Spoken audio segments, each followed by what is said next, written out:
இயேசு கிறிஸ்துவின் அன்பின் வாழ்த்துதல். இன்று ஏசப்பா நம்மோடு பேசுகிற வார்த்தை என்ன என்று பார்க்க போறோம். சங்கீதம் 103 அதிகாரம் 5 வசனம். நன்மையினால் உன் வயதை திருப்தியாக்குகிறார், கழுகுக்கு சமமான உன் வயதை திரும்ப வாழ வயதை போல ஆகிறது.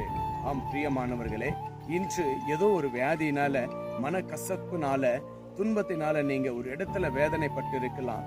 என் வாழ்க்கையில நான் நல்லா இருந்தேன், என்னுடைய வயசுல நான் ரொம்ப நல்லா இருந்தேன், இன்றைக்கு எனக்கு ஒரு வியாதி வந்த பிறகு என் வாழ்க்கையில நான் ரொம்ப சோர்ந்து போய் இருக்கிறேன், எனக்கு இப்ப யாருமே இல்லாம இருக்கிறாங்க, நான் என்ன செய்வேன் என்று கலங்கி தவித்துக் கொண்டிருக்கிற தேவ ஜனமே, விசுவாசமுள்ள தேவ பிள்ளைகளே, கர்த்தர் உங்களை பார்த்து சொல்றாரு, நன்மையினால், ஆண்டவர் நன்மையினால் உங்களை ஆசீர்வதித்து நீங்க இழந்து போன அந்த வாழ்க்கையை மீண்டும் கொடுத்து, நீங்க இழந்து போன அந்த சரீரத்தை மீண்டும் புதிதாக்கி உங்க சரீரத்துல கர்த்தர் ஒரு நல்ல பலனை கொடுக்க அவர் பாத்திரராயிருக்கிறார். இயேசு நல்லவராயிருக்கிறார். அவர் நிச்சயமாக உங்களுக்கு உதவி செய்ய அவர் பாத்திரராயிருக்கிறார். இதை நீங்கள் விசுவாசிங்க.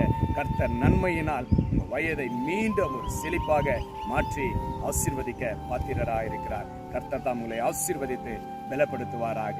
God bless you. Praise the Lord.